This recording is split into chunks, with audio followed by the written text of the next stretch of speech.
Dimanche 8 mars 1998. Journal de Françoise Giroud, extrait. Élections régionales. Les sondeurs se sont trompés. Ils annonçaient un raz-de-marée à gauche. Rien de tel ne s'est produit, même si les résultats sont plutôt bons pour Lionel Jospin. La droite, en revanche, s'enfonce dans le marasme, et un boulevard s'ouvre devant le Front national qui lui propose, chatte-mythe, des alliances partout. Alliances récusées haut et fort par les instances dirigeantes du RPR et de l'UDF, mais que, localement, une bande de froussards accrochés à leur siège vont manifestement accepter. Cet effondrement de la droite libérale, parlementaire, classique, disons, par opposition au FN, est consternante. Ce n'est pas ma tasse de thé, mais il est de l'intérêt le plus évident du pays qu'elle existe, qu'elle soit solide et qu'elle fixe des électeurs. Encore faudrait-il qu'elle ait un corps de doctrine, des idées, une politique, quoi.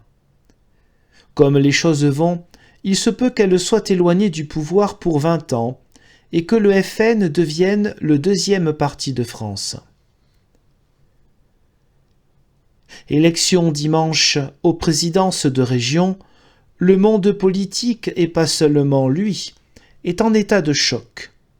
5 régions, dont Rhône-Alpes, ont été acquises à la droite à la suite d'un accord avec l'extrême droite conclu en dépit des consignes des chefs du RPR et de l'UDF. La région PACA, que Le Pen exigeait pour lui en échange, a été sauvée de justesse.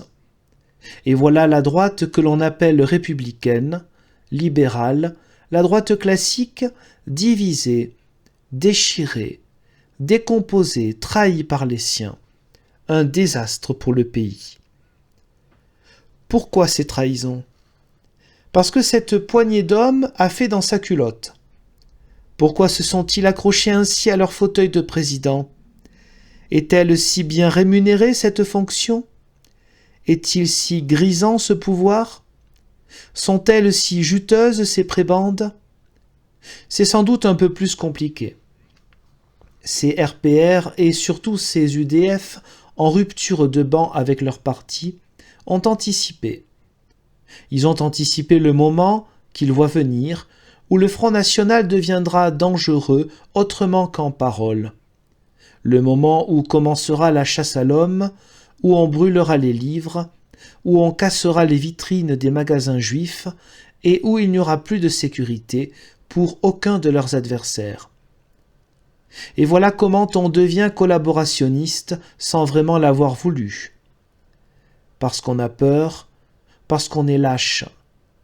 Tous les pays qui ont souffert des régimes autoritaires ont connu cela. Ces prolégomènes, ces ralliements par anticipation à ce que l'on croit être la force de demain. On prend ses précautions. S'adressant aux Français, le président de la République a rappelé aux félons de la droite qu'en politique, la fin ne saurait justifier les moyens. Il a indiqué que le Front national est à l'heure actuelle un parti de nature raciste et xénophobe, et a conjuré la droite de se ressaisir.